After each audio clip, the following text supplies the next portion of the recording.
안녕하세요. 생명의 빛 광성교회 이춘태 목사입니다. 제가 기도 초년병 시절에 기도가 매우 힘이 들고 무겁게 느껴졌습니다. 그런 저에게 한 줄기 빛을 비추어 준 책이 있었는데요. 로잘린드 링커가 쓴 기도라고 하는 책이었습니다. 그 책에 보면 기도는 하나님과의 대화이다. 기도가 하나님과의 대화라는 사실을 알고 난 이후부터 저는 하나님과 이야기하듯이 기도를 하게 되었습니다. 예전에는 제 필요를 청구하듯이 기도했다면 그 이후부터는 하나님과 친구처럼 마음을 나누고 그날의 사건에 대하여 내 생각을 얘기하고 또 하나님에 대하여 이해할 수 없는 부분들이 있다면 질문도 드리고 그리고 하나님께서 내 기도에 대하여 어떻게 응답하시는지 반응하시는지 듣고자 하는 인격적인 그런 관계들을 맺을 수 있게 된 것이죠. 여러분, 기도는 하나님과 친구처럼 이야기하는 것입니다. 하나님과 영적으로 교제를 나누는 것이죠. 오늘부터 여러분의 기도의 방법을 한번 바꿔 보십시오. 하나님이 가까이 느껴질 겁니다. 기도에 대한 새로운 맛을 보게 될 것입니다. 기도의 세계가 부담스럽고 힘든 것이 아니라 기대되고 흥분되고 또 여러분들에게 신비한 것들을 느끼게 해주는 복된 삶이 될 것입니다. 그 같은 은혜로운 영성의 삶을 살게 되는 성도님들 되시기를 주님의 이름으로 축복합니다. 하나님과 친구처럼 창세기 18장 32절. 아브라함이 또 이르되 주는 노하지 마옵소서.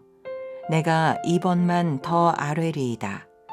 거기서 신명을 찾으시면 어찌하려 하시나이까. 이르시되 내가 신명으로 말미암아 멸하지 아니하리라.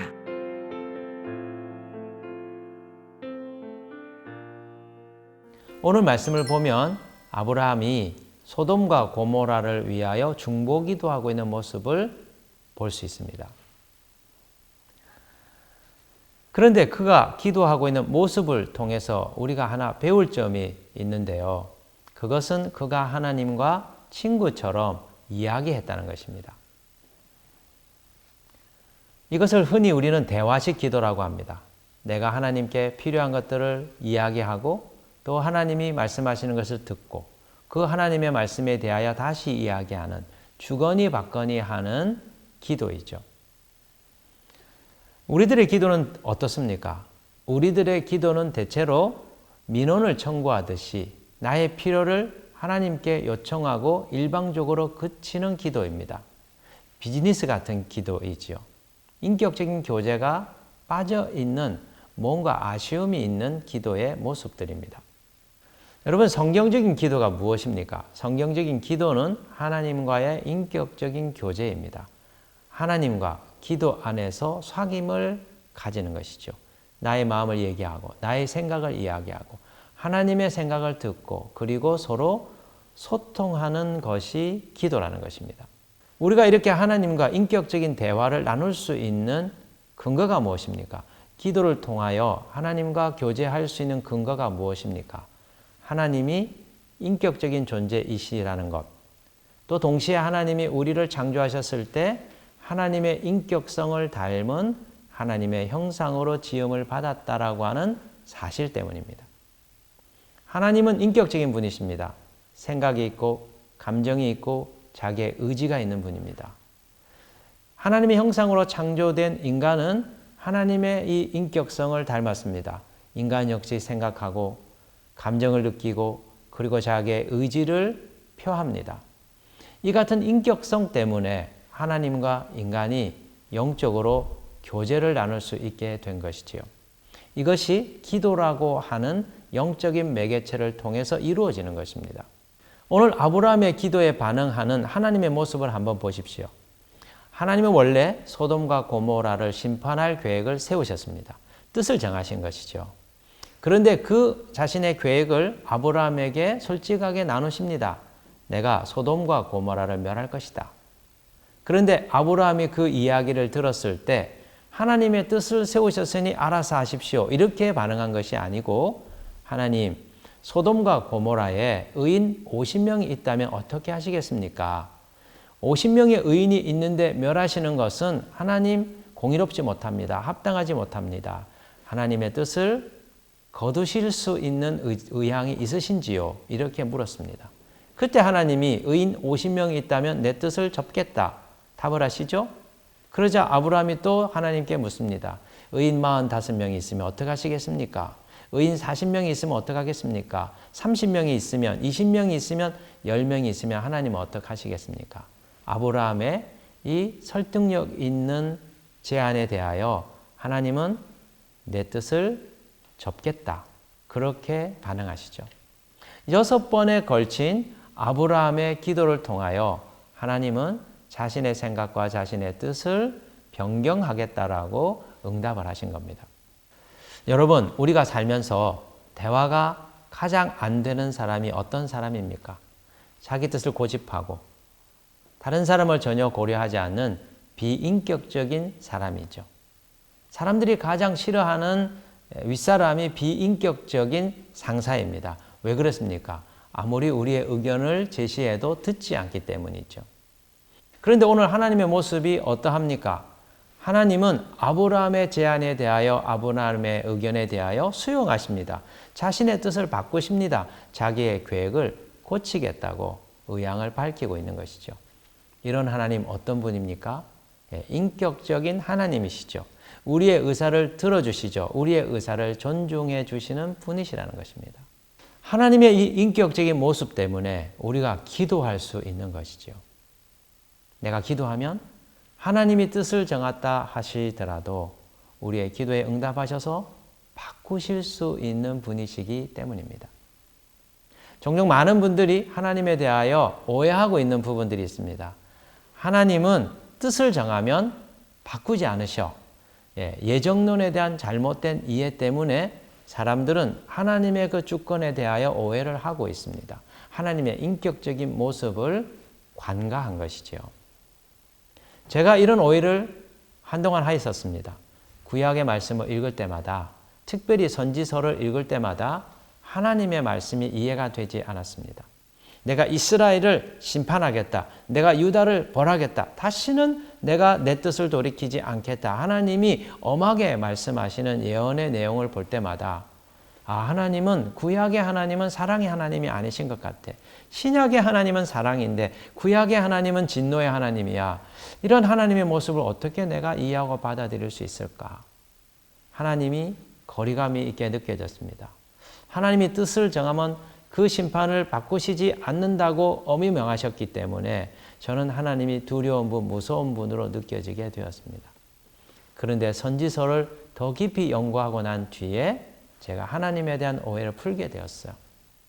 하나님이 내가 다시는 용서하지 않겠다. 이스라엘을 멸하겠다. 유다를 완전히 멸한 뒤에 내가 내 뜻을 이스라엘과 유다를 멸하는 이 계획을 포기하지 않겠다라고 말씀하시는 것은 그만큼 이스라엘과 유다의 죄에 대하여 하나님이 돌아서기를 원하신다라고 하는 강조로서 그 말씀을 하고 있더라는 겁니다. 그들이 그 죄에서 뉘우치기만 하면 하나님이 용서하시겠다라고 하는 마음의 그 뜻을 품고 얘기를 하신 것이죠. 종종 부모들이 자식이 말을 듣지 않고 고집을 쓰고 때를 쓰면, 고집을 부리고 때를 쓰면 어떻게 합니까? 혼을 내면서 당장 집에서 나가, 이렇게 얘기들을 합니다. 여러분, 그러면 아이들이 짐을 싸서 집을 나가면 어떻게 될까요? 부모가 기뻐할까요? 기뻐하지 않습니다. 부모가 짐을 싸서 집을 나가라고 하는 것은 무엇을 뜻하는 겁니까? 정말로 집을 나가라고 하는 것이 아니고 너가 내 말을 듣지 않기 때문에, 너가 그렇게 말썽을 부리기 때문에 그만큼 내가 속이 상하고 내가 마음이 아프다는 것이죠. 그렇기 때문에 내가 이 정도로 화가 났기 때문에 너는 그 죄로부터, 그 말썽 부리는 일로부터 빨리 돌아서서 아빠 잘못했어요. 엄마 잘못했어요. 다시는 그렇게 하지 않겠어요. 뉘우치도록 하시는 마음의 메시지이죠. 하나님도 역시 마찬가지입니다. 내 심판의 계획을 절대로 내가 포기하지 않겠다고 하는 말씀은 그 정도로 이스라엘 백성들의 죄에 대하여 하나님이 힘겨워하시고 아파하시며 돌아서길 원하시는 그분의 마음을 강하게 전달하고 싶어 하신 뜻이라는 겁니다. 종종 우리는 기도해봤자 무슨 소용이 있나?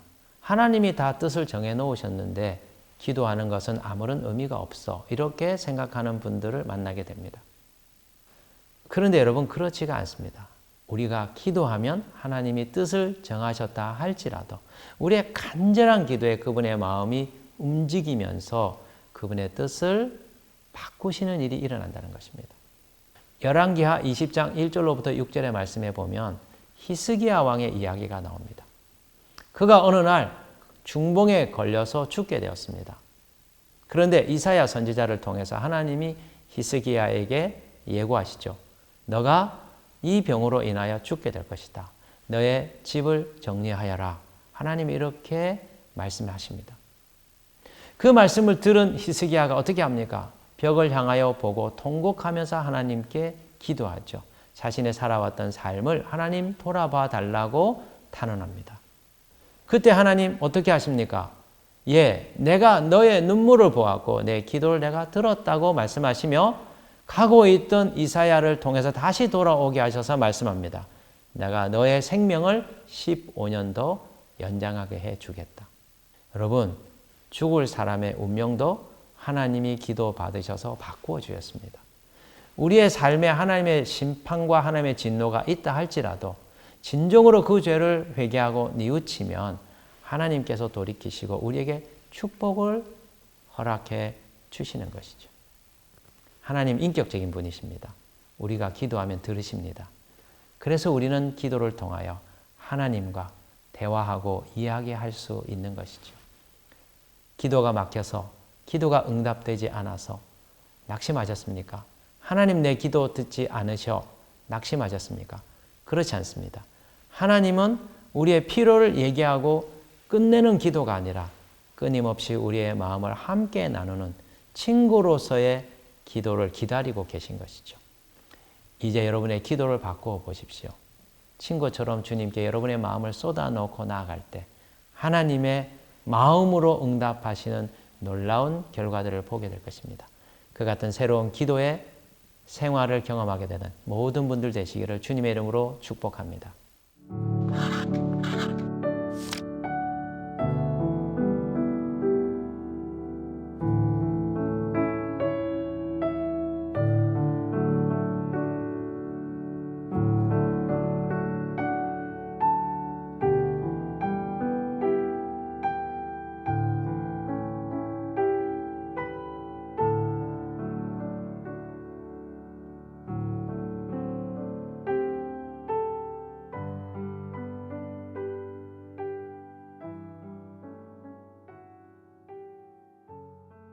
함께 기도하겠습니다.